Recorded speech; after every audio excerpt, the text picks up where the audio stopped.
प्रभाव पड़ता है लर्निंग पर, मोटिवेशन एज अ प्रोसेस अपने आप में किस तरह की चीजें दिखाती है। ठीक, मोटिवेशन एंड लर्निंग यानी अधिगम एवं अभिप्रेरणा, ये इसीलिए हम लर्निंग के साथ करते हैं टॉपिक,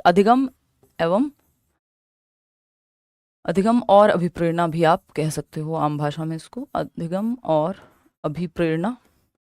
अगर अधिगम और अभिप्रेरणा की बात करते हैं, अधिगम और अभिप्रेरणा की अगर हम बात करते हैं, हाँ, कि लर्निंग को कैसे प्रभावित करती है मोटिवेशन, तो हम कहेंगे भाई लर्निंग को प्रभावित करती है मोटिवेशन, इम्पैक्ट डालती है, नेगेटिवली भी डाल सकती है और पॉजिटिवली भी, है ना। मोटिवेशन एक ऐसा फैक्टर है जो अफेक्ट करता है लर्निंग को, यानी प्रभावित करता है सीखने की प्रक्रिया को। अब ये प्रभाव जो है वो नेगेटिव भी हो सकता है और पॉजिटिव भी हो सकता है। इतनी बात हमें समझ में आ रही है। ये जो मोटिवेशन है यानी अभिप्रेरणा, मोटिवेशन क्या है वो उस पर अभी हम आएंगे। मतलब आपको किसी काम की करने की इच्छा, उसको बनाए रखने की उस काम को इच्छा, और उसको अचीव करने की, कोई भी टारगेट जो आपने बनाया है, नीड से आता है ये, उस पर हम आएंगे अभी। तो मोटिवेशन अफेक्ट करती है लर्निंग को, किसको, इसको ऐसे देख सकते हो, लर्निंग को कैसे करेगी, ये पॉजिटिवली भी कर सकती है और नेगेटिवली भी कर सकती है। पॉजिटिव कोई भी चीज जो प्रभावित करती है वो दोनों तरह से कर सकती है ना। प्रेम में लोग पहाड़ भी चढ़ सकते हैं और अपनी जान भी दे सकते हैं, दोनों चीजें हो सकती हैं, डिपेंड करेगा प्रेम कैसा है या फिर आपने जो है उसको कैसे परसीव किया है ना। तो पॉजिटिव और नेगेटिव दोनों तरह से प्रभावित कर सकती है। हाँ, अधिगम वक्र ही कहते हैं भाई हिंदी में भी। तो अगर हम देखें यहाँ तो पॉजिटिव और नेगेटिव दोनों तरह से लर्निंग को प्रभावित कर सकती है मोटिवेशन। लेकिन अगर बच्चा मोटिवेटेड है तो वो पॉजिटिवली प्रभावित करेगी, जो मोटिवेशन है वो पॉजिटिवली प्रभावित करेगा लर्निंग को। एक कथन है, जो इतनी बात समझ में आ गई हमको, एक कथन है जो डलवा देंगे लवी, एक कथन है जिसको हम कहते हैं क्या, कि स्किनर कहते हैं कि motivation is a runway to learning, runway to learning, यानी जो अधिगम है वो, अभिप्रेरणा जो है वो अधिगम के लिए एक राजमार्ग के जैसी है। अभिप्रेरणा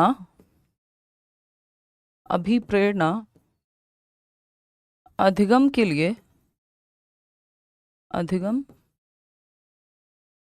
के लिए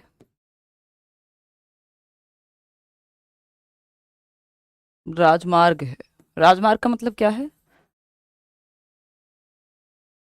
ऐसा स्किनर कहते हैं, स्किनर का कथन है, स्किनर का कथन है। बात सही है। तो अगर मैं बात करती हूं यहां स्किनर की, इसका मतलब क्या है, आपकी गाड़ी जो आप कार लेते हैं वो गलियों में, खड्डों में, छोटे रास्तों पे, गांव की सड़क पे बहुत तेज चलेगी या नेशनल हाईवे पे जहां आप टोल देते हो वहां ज्यादा अच्छी चलेगी, बताओ एक बार। सिंपल बात है, ये बच्चे से भी पूछोगे आपके घर में जो 2-4 बार ट्रेवल किया होगा, वो भी बता देगा कि भाई ये जो बड़ी रोड्स होती हैं जिनको हम NH कहते हैं, NH24, NH1, है ना, अलग अलग NH है, सबसे बड़ा हाईवे ये वो, तो नेशनल हाईवे, राष्ट्रीय राजमार्ग, जो बड़ी स्मूथ सड़क है, तो आपकी गाड़ी जो है वहां स्मूथली दौड़ती है या स्मूथली चलती है, यानी फास्ट चलेगी, इफेक्टिवली चलेगी, प्रभावी ढंग से चलेगी। तो सेम वैसे ही अगर बच्चा जो है वो मोटिवेटेड है, अगर बच्चा मोटिवेटेड है तो ये जो आपकी लर्निंग की गाड़ी है, जो आपकी लर्निंग की गाड़ी है वो फास्ट चलेगी, या मैं कहूं स्मूथ चलेगी। जैसे राष्ट्रीय राजमार्ग पे आपकी गाड़ी तेज भागती है, वैसे ही जब आपका मोटिवेशन हाई होता है, बच्चे का, बच्चा मोटिवेटेड होता है, सीखने के लिए अभिप्रेरित होता है, इच्छुक होता है, तो उसकी लर्निंग की गाड़ी तेजी से भागती है ना। अगर हम देखें तो बच्चे में जो लर्निंग को प्रभावित करने वाले जो कारक हैं वो रेडीनेस हो गया, यानी वो कितना तैयार है सीखने के लिए। रेडीनेस भी कुछ हद तक मोटिवेशन और कई बार एज से आता है। मेच्योरिटी कितनी है, यानी अपनी उम्र के अनुसार आप उसको सिखा रहे हैं कि नहीं सिखा रहे हैं, इंटरेस्ट है चीज को सीखने में या नहीं। तो ये सब जो है फैक्टर्स हैं जो लर्निंग को प्रभावित करते हैं। हाँ, पूर्वांचल एक्सप्रेस पे गाड़ी भगाने में मजा आता है, बस अंडर स्पीड लिमिट रखिएगा अंकित, है ना, चाहे वो आपका यमुना एक्सप्रेस वे हो, है ना, या और बाकी जगहें हों। तो मोटिवेशन क्या है, एक रनवे है लर्निंग के लिए। Motivation is a runway to learning, यानी मोटिवेशन रनवे है किसके लिए, लर्निंग के लिए। बात सही है नहीं है, कोई दिक्कत परेशानी। Law of use and disuse Thorndike की थियरी में आता है कि जिस चीज का आप इस्तेमाल करते रहते हैं, चाहे वो दिमाग हो, शरीर हो आपका, जिम जा रहे हैं आप, दौड़ रहे हैं आप, वो उससे लर्निंग बेहतर होती रहती है। और अगर आप डिसयूज में ले आए, यानी जो चीज यूज ही नहीं हो रही, पढ़ाऊंगी पीहू, तो वो लर्निंग आपकी गायब होती रहती है या लर्निंग बेहतर नहीं होती वहां अगर कोई चीज डिसयूज में है। जैसे आपने अपनी मम्मियों को या बाकी पुरानी जनरेशन को ये कहते हुए सुना होगा, लड़कियों के केस में ये ज्यादा होता है कि पढ़ाई छोड़ दी मान लो शादी के बाद, या गाड़ी चलाना या बाइक चलाना या वॉटेवर साइकिल चलाना छोड़ दिया शादी के बाद, तो अब उनको वो कॉन्फिडेंस नहीं आता ना पढ़ने में, ना साइकिल चलाने में, ना गाड़ी चलाने में। क्यों? क्योंकि वो लॉ ऑफ डिसयूज वहां काम कर रहा है कि आपके इस्तेमाल में नहीं है वो चीज़। तो जो चीज़ आपके इस्तेमाल में नहीं होगी वो आप भूलते जाएंगे, लर्निंग के जो फैक्टर्स हैं उसमें वीक पड़ते जाएंगे, जो आप यूज में हैं आपके वो चीज़ आपकी स्ट्रांग होती जाएगी। बात सही है भाई? इट्स जस्ट लाइक कि मैं इतनी बार ये सिलेबस करा चुकी हूँ, या इतने सारे फैक्टर्स हैं पेडागोजी में जो इतनी बार सालों साल से डिस्कस हुए हैं, हजारों सेशंस हो चुके हैं, हजारों हजार सेशंस हो चुके हैं अगर मैं कहूँ तो अगर तो जो चीजें बार बार रिपीटेडली पढ़ाई जा रही हैं तो वो आप रात को भी उठा करके मेरे को पूछोगे तो मैं बता दूंगी, है ना। लेकिन जो चीज अगर मान लो यही चीजें मेरे टच में नहीं होती, मैं कुछ और कर रही होती, कहीं कॉर्पोरेट में काम कर रही होती, या फिर मेरे फादर की जॉब मुझे ऑफर हुई थी वो कर रही होती, तो बेशक पेडागोजी फिर आप इस समय तो पढ़ रहे हैं, बाद में थोड़ी पढ़ते हैं, तो हो सकता है कि वो थियरीज मुझे याद ना रहती। कितने सारे टीचर्स को नहीं होंगी आज के समय में याद, क्योंकि वो उनके यूज में नहीं है, वो उनके यूज में नहीं है। तो जो चीज यूज में होती है, थॉर्नडाइक का लॉ है, उसको आप बेहतर कर पाते हैं, और वो आपके जो एलिमेंट्स हैं सीखने में वो वहां अच्छा काम करते हैं। जो चीज यूज में नहीं होती है उसमें चीजें जो है गड़बड़ है। हाँ, क्लियर है, कोई दिक्कत परेशानी? अम्लान या तो पूरे पेपर में होती है नेगेटिव मार्किंग, या तो नहीं होती है, ऐसा नहीं होता एक सेक्शन में कभी भी होगी। चलिए खैर आते हैं, समझते हैं कहानी। चलिए देखते हैं। देखिए अगर मोटिवेशन होगी तो डिसिप्लिन आ जाएगा, है ना। मोटिवेटेड हैं अगर आप तो डिसिप्लिन आ जाएगा। वो डिसिप्लिन की डेफिनेशन सबकी अलग हो सकती है। किसी के लिए हो सकता है कि मतलब मैं हर दिन कोई काम कर रही हूँ, मेरे लिए मैं महीने में 10 दिन अगर जिम चली जा रही हूँ तो वो मेरे लिए डिसिप्लिन ही है। या मुझे पता है कि कितना खाना है कितना नहीं खाना है, वो डिसिप्लिन का ही पार्ट है। आपको 4 घंटे पढ़ना है, अब वो 4 घंटे आप सुबह पढ़ते हैं कि शाम को पढ़ते हैं कि दोपहर में पढ़ते हैं, वो आपकी अपनी इच्छा है, लेकिन डिसिप्लिन तो आप हैं, फोकस्ड तो आप हैं, क्योंकि आप वो कर रहे हैं। चलिए खैर आते हैं, समझते हैं मोटिवेशन एंड लर्निंग, यानी अधिगम एवं अभिप्रेरणा। तो अभिप्रेरणा, अगर अधिगम की बात करें तो लर्निंग पे हमारी ऑलरेडी बहुत चर्चा हो चुकी है, लर्निंग कर्व पे हमने चर्चा कर ली है। अब हम बात करेंगे किसकी? मोटिवेशन की। तो मोटिवेशन है क्या, इसको समझते हैं। Motivation is a process that influences the direction, persistence and vigour of goal directed behaviour. यानी प्रेरणा एक ऐसी प्रक्रिया है, या अभिप्रेरणा एक ऐसी प्रक्रिया है, अभिप्रेरणा क्या है? एक ऐसी प्रक्रिया है जो लक्ष्य निर्देशित व्यवहार की दिशा, यानी गोल डायरेक्टेड बिहेवियर करने का आपको मौका देती है। लक्ष्य निर्देशित व्यवहार की दिशा, दृढ़ता और शक्ति को प्रभावित करती है। यानी जो आपने लक्ष्य निर्देशित किया है, जो गोल डायरेक्टेड आपने कोई गोल डिसाइड किया है, तो उसकी दिशा में आपको व्यवहार करने में मदद करती है क्या? मोटिवेशन। दृढ़ता यानी परसिस्टेंट रहते हैं आप, बने रहते हैं, वो चीज को बनाए रखते हैं। और शक्ति यानी आप में वो वाइगर या फिर वो एनर्जी बना करके रखती है मोटिवेशन, कि नहीं यार सिलेक्शन लेना है, कुछ भी हो जाए, बार बार तैयारी में नहीं लगे रहना जीवन भर, इस बार सिलेक्शन ले लेना है। ठीक है कपिल, तो ये क्या है? ये दृढ़ता है, ये आपकी एनर्जी है, ये वाइगर है ना, जिसकी वजह से आप गोल डायरेक्टेड बिहेवियर कर रहे हैं। गोल डायरेक्टेड बिहेवियर क्या? आपने गोल बनाया, मेरे को ये एमआरएस में सिलेक्शन लेना है, केवीएस में सिलेक्शन लेना है, सीटेट क्लियर करना है, ये आपका गोल है। गोल की दिशा में व्यवहार करना गोल डायरेक्टेड बिहेवियर होता है हसीब। कि आप पढ़ाई कर रहे हैं, बैच ले लिया आपने, किताबें पढ़ रहे हैं, रोज पढ़ते हैं, मॉक टेस्ट लगाते हैं, तो आप गोल की दिशा में व्यवहार कर रहे हैं, है ना। गोल क्या हो सकता है? मान लीजिए जॉब है, तो गोल की दिशा में व्यवहार कर रहे हैं। गोल, आप ऐसा नहीं कर रहे हैं, बिल्कुल सोनाली, तो आप उल्टा नहीं कर रहे हैं कि गोल जहां है आपने बनाई जॉब गोल, और उसके ऑपोजिट डायरेक्शन में आप चल रहे हैं, पार्टी कर रहे हैं, सुबह से शाम तक यूट्यूब देख रहे हैं, रील्स देख रहे हैं, बातों में लगे हुए हैं, सारी शादियों में जा रहे हैं, शादियों का सीजन है, सब कुछ अटेंड कर रहे हैं, बस जो करना चाहिए वो नहीं कर रहे हैं। एक व्यक्ति होगा जो शायद शादी भी अटेंड कर रहा होगा, और लेकिन उसको पता है कि मेरा हर दिन पढ़ना कितना जरूरी है। तो ये कहानी है कि जो मोटिवेशन है वो आपको आपकी गोल की डायरेक्शन में, दिशा में व्यवहार करने के लिए पॉजिटिवली प्रभावित करती है ना, कि आप क्या है, गोल की दिशा में आगे बढ़ रहे हैं, किसकी वजह से, क्योंकि आप हैं क्या, मोटिवेटेड। बात सही है या कोई दिक्कत, परेशानी, दर्द, समस्या इस बात को समझने में आपको हो रही है, आप मुझे बता सकते हैं, फटाफट से बताओ।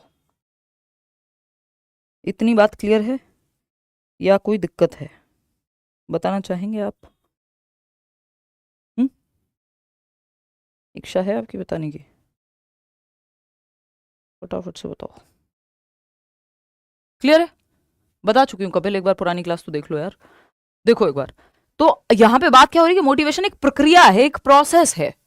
किस चीज का प्रोसेस है? Is a process that influences, प्रभावित करता है कि आप डायरेक्शन में जाएंगे, आपकी डायरेक्शन क्या होगी, आपकी दिशा क्या होगी। अगर मोटिवेशन आपकी चोर बनने की है तो दिशा फिर वही हो जाएगी। बहुत बढ़िया राहुल, ठीक है, और दिशा आपकी वही हो जाएगी। एक दिन के लिए या कुछ घंटे के लिए जाना भी हो तो चले जाइए। कल मेरी भी बुआ की बेटी की शादी थी, गई थी मैं कुछ घंटे के लिए, लेकिन वो आपको देखना है। अगर आपका फोकस लूज होता है तो आप देख लीजिए, टोटली आपके ऊपर है। हाँ, नॉट बैड यार Shivani, you can do better. तो अगर हम देखें यहां पे, तो motivation is a process that influences the direction, persistence, क्या आप लगे रहेंगे उस डायरेक्शन में कि नहीं, and vigour of goal directed behaviour, कि आपकी जो क्षमता है, ऊर्जा है, वो उस दिशा में रहेगी गोल डायरेक्टेड बिहेवियर के या नहीं। तो तीन चीजें हमने यहां से सीखी कि ये एक प्रक्रिया है जो ये बात को निर्धारित करेगी या प्रभावित करेगी कि आपकी डायरेक्शन किस तरफ होगी। आप गोल की दिशा में काम करेंगे या गोल के विपरीत जाएंगे। तो आप मोटिवेटेड हैं तो पढ़ेंगे, आप नहीं तो आप टाइम पास करके आ जाएंगे। परसिस्टेंट यानी लगे रहेंगे आप उस काम को करने में या नहीं। तो परसिस्टेंस, दृढ़ता कितनी है, कि 2 दिन किया फिर छोड़ दिया, बैच लिया, 4 दिन पढ़े फिर छोड़ दिया। वाइगर यानी आपकी वो एनर्जी या ऊर्जा या शक्ति कितनी है, किस पावर से आप वो करना चाहते हैं। तो ये कहानी है। इसको एक और डेफिनेशन है इसकी, जिसको हम किस तरह से देखते हैं। हाँ, बहुत बढ़िया अब्दुल। हाँ जी अंकित, मैं भी अपने दोस्त की शादी में गया था और फिर वापस पढ़ना शुरू कर दिया। Exactly Alok. बट कुल मिला के मतलब मेरा, आपको खराब लग सकती है ये बात, बट मेरा कहना ये है कि जब आपका जीवन अभी निर्धारित नहीं है, आपको पता नहीं है कि क्या करना है, या 2 महीने बाद एग्जाम है, 15 दिन बाद एग्जाम है, तो आपके जीवन में कुछ भी इससे ज्यादा जरूरी कैसे हो सकता है उस समय पे, until unless life and death situation ना हो, कि भाई घर में ही किसी की इतनी तबीयत खराब हो गई कि आपको पता है कि अब तो चूज करनी पड़ेगी एक चीज, तो आप एग्जाम के ऊपर उस केस में चूज कर सकते हैं, या फिर साथ साथ मैनेज करेंगे, what ever. Other than that, कोई शादी, कोई बर्थडे, कोई पार्टी, कोई फलाना, कोई ढिमका, वो सब सेकेंडरी होना चाहिए उस समय पे। क्योंकि लोगों को लगता है कि नहीं, शादी मतलब ऐसी चीज है जिसको लेके हम अपने रोजगार से ज्यादा मोटिवेटेड हैं, क्योंकि कुछ हो ना हो शादी तो हो ही जाती है इस देश में, लड़कियों के लिए तो स्पेशली। चलिए खैर आगे बढ़ेंगे। तो एक और डेफिनेशन इसकी बाय डिफॉल्ट चलती है, जिसको हम कहते हैं कि motivation is a process, motivation is a process, motivation is a process which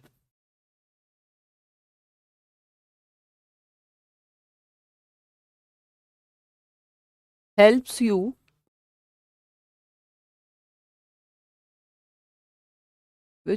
you to start something।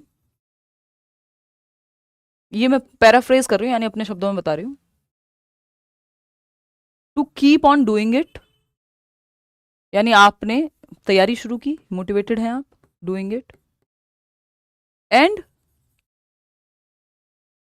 Achieving it या अचीविंग द टारगेट। टारगेट मतलब क्या हुआ, या गोल भी कह सकते हो आप, आम भाषा में लिखना है यदि तो गोल यानी उद्देश्य। मोटिवेशन वह प्रक्रिया है यानी अभिप्रेरणा,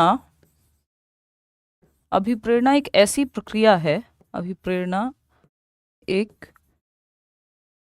ऐसी प्रक्रिया है, ऐसी प्रक्रिया है, अरे यार, प्रक्रिया है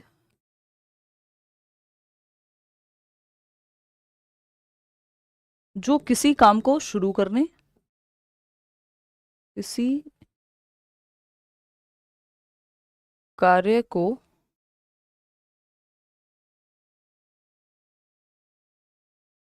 आरंभ करने,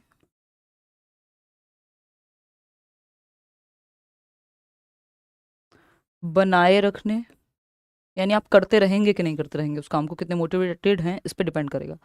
ये शुरुआत में भाई आप शुरू करते हैं मोटिवेटेड रहते हैं, फिर चीज़ें मुश्किल होती हैं तो आप छोड़ देते हैं। तो आप जितने मोटिवेटेड होंगे उतना ही आप मुश्किल चीज़ पे भी नहीं छोड़ेंगे, ठीक है ना। बनाए रखने व लक्ष्य की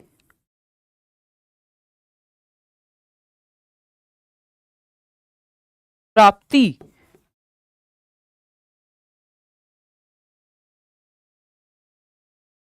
में मदद करती है।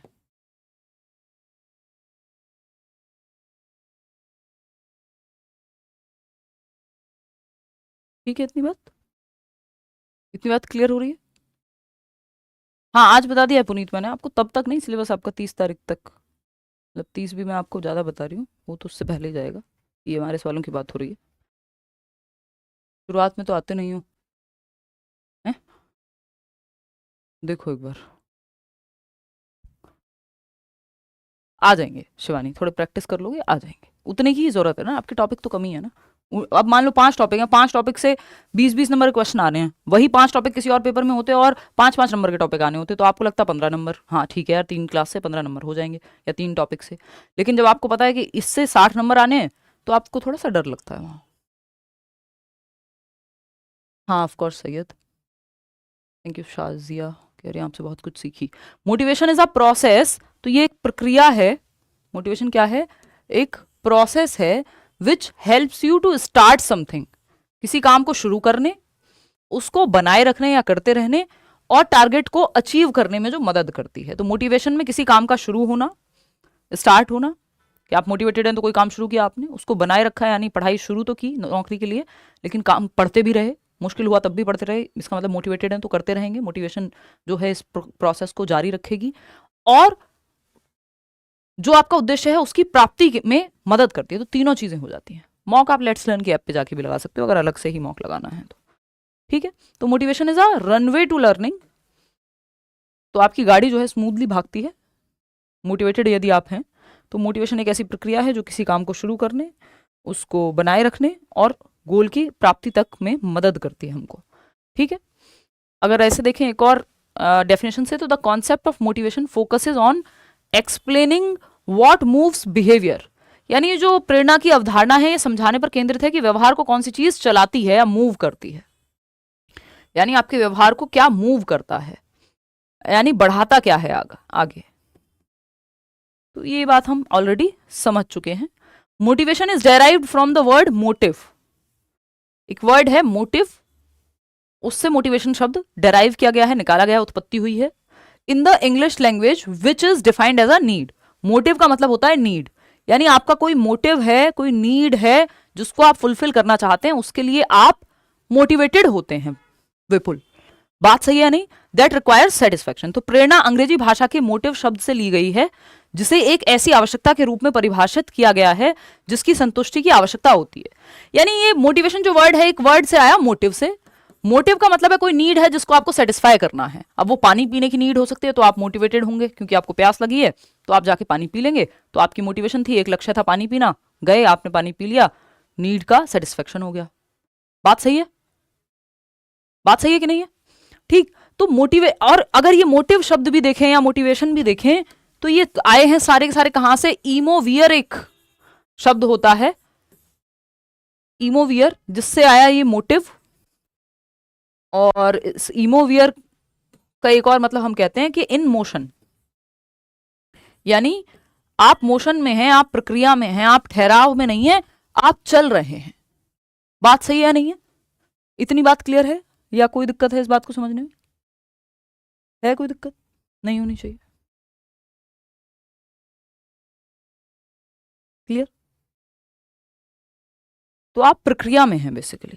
तो मोटिव आया है नीड से, तो एक नीड है, एक आवश्यकता है जिसकी संतुष्टि की जरूरत है, वहां फिर आपको मोटिवेशन आएगी। अगर नीड नहीं है तो मोटिवेशन भी नहीं आएगी। तो हम कहते हैं नीड से उत्पत्ति होती है मोटिवेशन की। मोटिव्स भी दो प्रकार के होते हैं, एक होते हैं प्राइमरी मोटिव्स, प्राइमरी मोटिव्स, और दूसरे होते हैं सेकेंडरी मोटिव्स। क्या है? Secondary motives. बात सही है कि नहीं है? प्राइमरी बोले तो प्रमुख, और सेकेंडरी मतलब गॉड। ठीक, गॉड प्रेरक और प्रमुख प्रेरक या अभिप्रेरक कह सकते हैं हम। प्राइमरी प्रेरक या प्राइमरी मोटिव वो हैं जो आपके सर्वाइवल इंक्लूड होता है, जिसमें जैसे भूख प्यास यानी hunger, sleep, sex, basically reproduction लिख सकते हैं यहां पे, जिनके बिना आपका चलेगा नहीं। थर्स्ट यानी प्यास। सेकेंडरी है जिनसे आप प्राइमरी की तरफ बढ़ते हैं, ये इनसे आप सर्वाइवल में रहते हैं, जो प्राइमरी मोटिव्स हैं। सेकेंडरी आपको इन सबको लेने में मदद करेंगे। जैसे खाना चाहिए तो सेकेंडरी मोटिव जो है वो पैसा होगा, यहां पे मनी। पैसा डायरेक्ट तो नहीं खाते हो आप, उससे कोई सामान लेके आओगे, खाना खाओगे, पानी की बोतल खरीदोगे, तो मनी सेकेंडरी मोटिव हो गया। रिवॉर्ड मिल गया आपको, कोई रिवॉर्ड थोड़ी खाता है कोई भी व्यक्ति दुनिया में, है ना, लेकिन उससे प्रेज जो कि हमें लगता है प्राइमरी है, वो महसूस होता है, हमें वैलिडेटेड महसूस होता है कि वाह प्रशंसा हुई है हमारी, है ना, अवार्ड मिल गया कोई। तो प्राइमरी मोटिव्स वो हैं जो हमारे बायोलॉजिकली, जिनके बिना सर्वाइवल संभव नहीं है, कि खाना पीना सोना, रिप्रोडक्शन, मतलब रिप्रोडक्शन के बिना सर्वाइवल संभव है, उसकी दिक्कत नहीं है, बट ये प्राइमरी मोटिव्स में आता है, ये जो सर्वाइवल में एड करते हैं। अगर मैं कहूँ सर्वाइवल चलो हो भी जाए इनके बिना, लेकिन मदद करते हैं हमें सर्वाइवल में, फिजियोलॉजिकल नीड्स से संबंधित है। सेकेंडरी में जो आपकी ये सारी नीड्स हैं, सेकेंडरी में आप कोई जो भी चीज है, पैसा है, रिवॉर्ड पॉइंट्स हैं, है ना, अवार्ड है, ये सब डायरेक्टली नहीं कंज्यूम करते हो, ये आपकी सेकेंडरी मोटिव, सेकेंडरी मोटिव से आप प्राइमरी खरीद सकते हो या प्राप्त कर सकते हो। थैंक यू बिट्टू, आज रुला के मानोगे क्या? कह रहे हैं मेरी नज़र में आप दुनिया की बेस्ट टीचर हो। ठीक है यार, ऐसे भी क्या बात हो गई, मिलते रहेंगे ऑनलाइन, आप तो फेयरवेल वाले मूड में आ गए हो। ठीक, तो प्राइमरी मोटिव्स वो जो आपके सर्वाइवल से जुड़े हुए हैं। और यार एजुकेशन अगर एक सेंस में देखोगे, देखो एजुकेशन भी दो तरह की है। एक है इसका नैरो मीनिंग। नैरो मीनिंग क्या होता है कि आप रोटी कपड़ा मकान, नैरो मीनिंग होता है कि हाँ आप पढ़ रहे हैं क्योंकि आपको सर्वाइवल चाहिए, नौकरी मिल जाए, शादी हो जाए इसलिए पढ़ रहे हैं, है ना, एक नौकरी मिल जाएगी इसलिए पढ़ रहे हैं, डिग्री मिल जाएगी इसलिए पढ़ रहे हैं। एक ब्रॉड मीनिंग है एजुकेशन का कि आपका जीवन, आप ही बदल जाते हैं, पूरे के पूरे इंसान ही, कुछ बदलाव आप लेकर के आए शिक्षा से, आप बदलें, बड़े स्तर पर सोच रहे हैं, ये डिग्री नौकरी इन सब के परे आपको मजा आता है, जॉय ऑफ लर्निंग उसके लिए सीख रहे हैं, तो वो इंटरनल हो जाएगा। थैंक यू श्री, ठीक है ना, थैंक यू अपराजिता, अच्छा नाम है आपका। तो ये मोटिव्स भी दो प्रकार के होते हैं, एक तो आपकी प्राइमरी और सेकेंडरी मोटिव। अब मोटिवेशन भी दो प्रकार की होती है मुख्य रूप से। इंट्रिंसिक, इस पे सवाल आता है, आता रहा है, आता रहेगा, सीटेट में तो आता ही है, बाकी जगह भी, जहां भी आप पेडागोजी का या क्लासरूम का या टीचिंग एप्टीट्यूड का क्वेश्चन सॉल्व करोगे, ये दो फैक्टर्स बहुत महत्वपूर्ण हैं कि आपको जो है इंट्रिंसिक मोटिवेशन और एक्सट्रिंसिक मोटिवेशन का पता है कि नहीं पता है, उस हिसाब से आप फिर सवाल जो है सॉल्व कर पाओगे। अच्छा, ये क्योंकि अपने आप में थोड़ा सा डिटेल्ड टॉपिक है और समय हमारे पास आज लिमिटेड ही है, तो इसको हम कल करेंगे डिस्कशन, लेकिन एक छोटा सा टॉपिक, इस पे मैं एक क्वेश्चन भी कराऊंगी आपको, दो क्वेश्चन कराऊंगी, कल एक और क्वेश्चन कराऊंगी, थोड़ा सा इस बार पूछा हुआ है। देखना, एबिलिटी इज इंक्रीमेंटल और फिक्स्ड, ये आपके पेडागोजी के आधे से ज्यादा सवाल सॉल्व करा देगा जो क्लासरूम बेस्ड होंगे। एबिलिटी इंक्रीमेंटल होती है, यानी जो क्षमता है बच्चे की, क्षमता जो है वो फिक्स्ड होती है, या फिक्स्ड यानी स्थिर होती है, या फिर वृद्धि उसमें संभव है, इंक्रीमेंट संभव है। आप बताइए पहले कैसा आप सोचते हैं एज अ टीचर, यानी बच्चे में जो है भाई जितना उसका इंटेलिजेंस है तो वो तो फिक्स है ना, अब या तो उसको समझ आएगा या तो नहीं आएगा, या तो अच्छा करेगा या तो नहीं करेगा, जिसको फर्स्ट आना है वो तो फर्स्ट आएगा ही, है ना। ये तो कह देते ना लोग कि ये तो बुद्धू ही है यार, इसको तो क्या ही समझ आएगा, इसको तो नहीं आएगा, इसमें तो दिमाग ही कम है। तो इसका मतलब आप मानते हैं कि एबिलिटी फिक्स होती है। दो व्यू पॉइंट हैं, लोग इसको अलग अलग तरह से देखते हैं। कुछ लोग देखते हैं कि फिक्स्ड होती है, लेकिन हमें एज अ टीचर ये मानना है, और ऐसा ही है, बहुत सारी रिसर्चेस ये कहती हैं कि एबिलिटी इज इंक्रीमेंटल। मतलब जो क्षमता है बच्चे की सीखने की, उसका इंटेलिजेंस है, उसकी एबिलिटी है, उसकी क्षमता ओवरऑल किसी चीज को सीखने की, करने की, वो इंक्रीमेंटल है।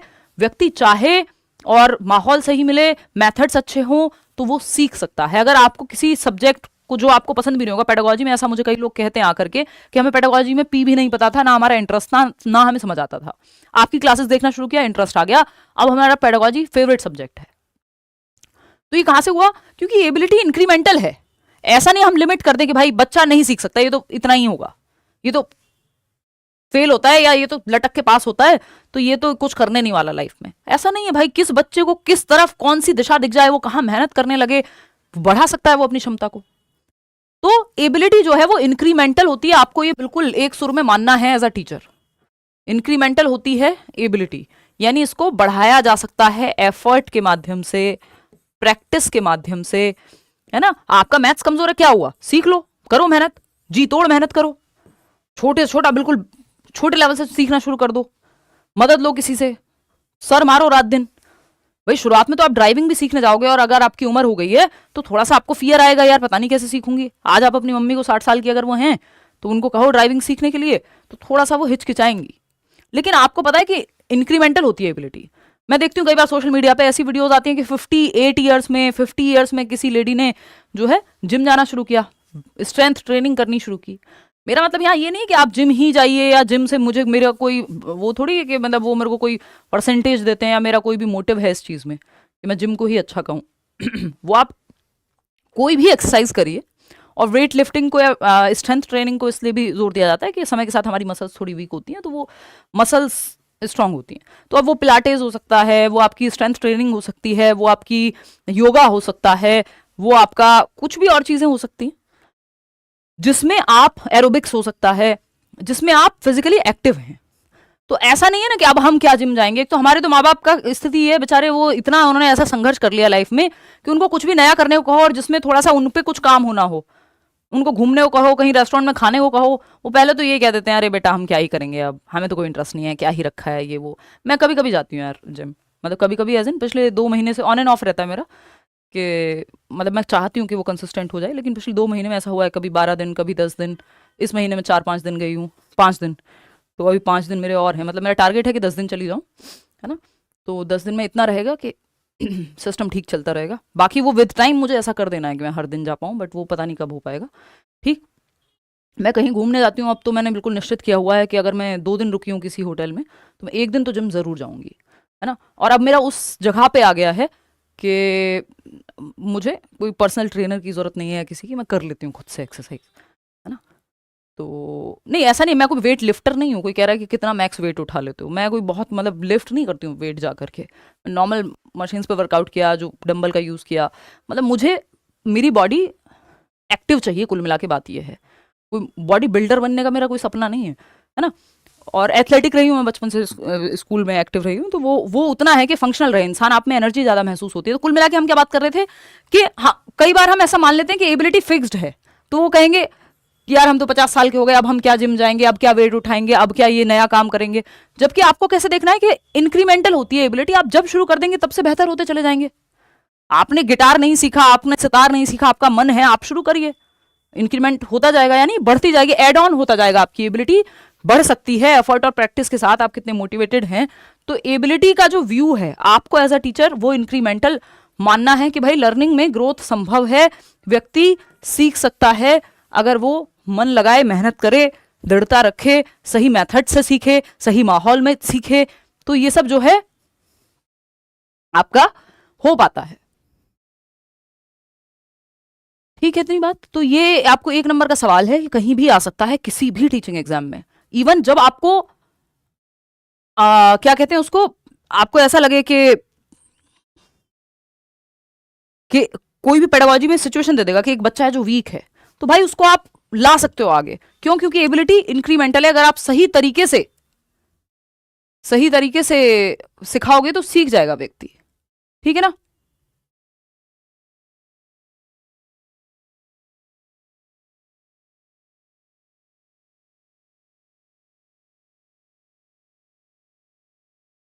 अनीता कह रही हैं, अनीता बेकार में परेशान हो रहे हो यार आप, ऐसा थोड़ी है। बैच हमेशा कंप्लीट होता है।